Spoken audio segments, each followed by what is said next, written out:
Hey everybody, Megan Caffrey checking in from our Big East studios in New York City with a fresh, fast break where we're less than 2 weeks away from the regular season. That means we are inching closer and closer to Mohegan Sun Arena. And let me tell you one thing for certain, feels like some of these teams are just heating up. So I can't wait for the tournament to start. But first, let's get into it because there is a lot to cover today. We'll talk a little bit about Marquette and their big time win.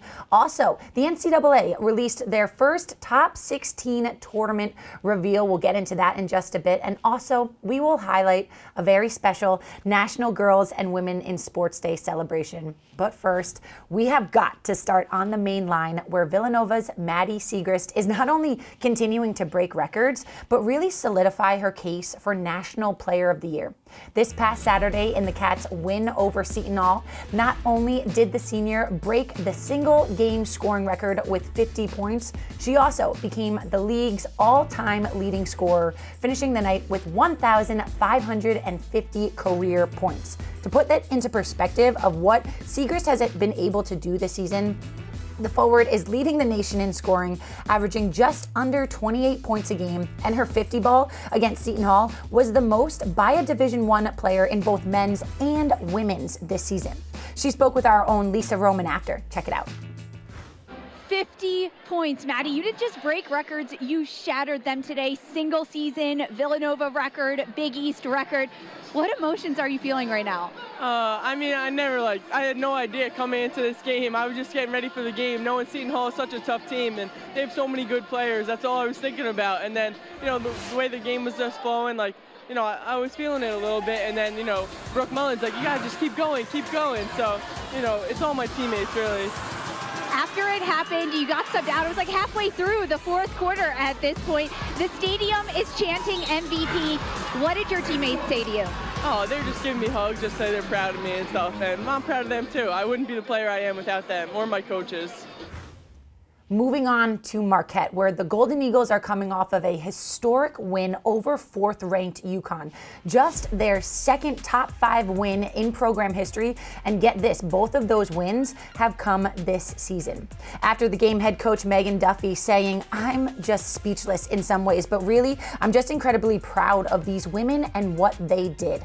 The Golden Eagles, who have the league's second best scoring defense, held the Huskies to their lowest scoring of the season, limiting them to just 52 points.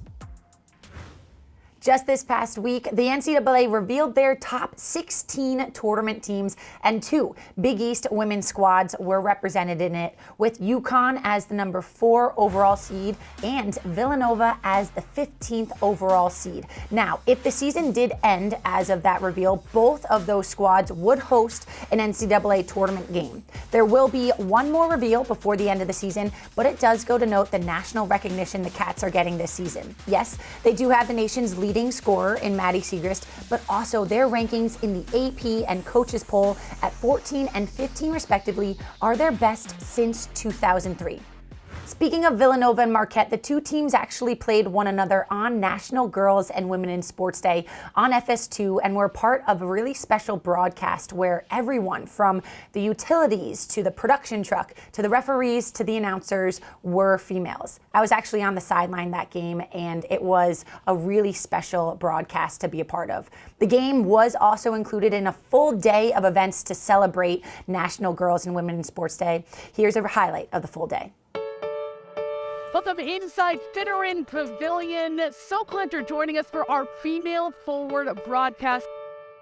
Everyone you see today, the head coaches, the officiating staff, the broadcast crew, and everyone behind the scene, women today for this broadcast to celebrate advancements and progress in all facets of women in sports. The idea for the female forward broadcast was really hatched by our Big East staff to highlight and spotlight the role that women play in the course of basketball games.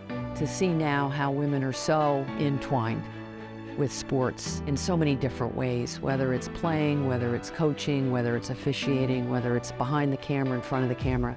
Why has this initiative been so important to the conference? Well, because we support women, Megan, and I hope you know that, because you've done such great work for us. It was really a day to celebrate all of that and to think about how much the sports world, frankly, has benefited from this infusion of great talent at all levels.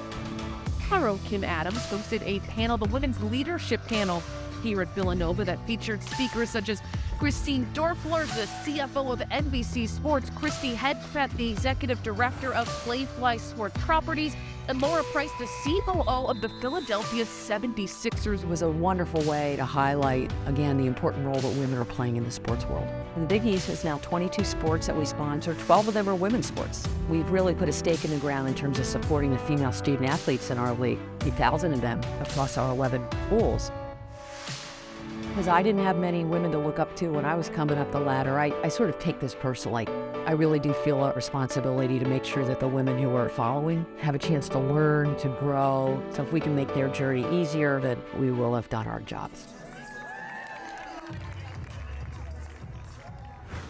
Both Villanova and Marquette will be on the road tonight in a jam-packed night of Big East women's hoops as we take a look at the schedule. Marquette taking a trip to Providence at 7 p.m. Eastern Time. Also, Villanova is on the road as St. John's plays host to the Wildcats.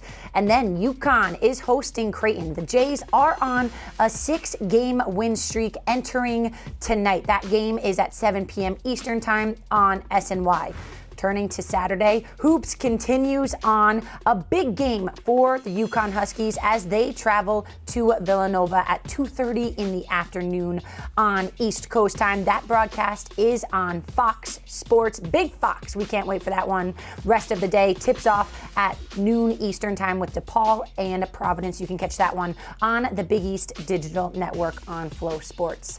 Be sure you're following us at Big East WBB on Twitter for all of the updates and the highlights of the action. We are inching closer and closer to Mohegan Sun. We absolutely can't wait. We'll see you next week.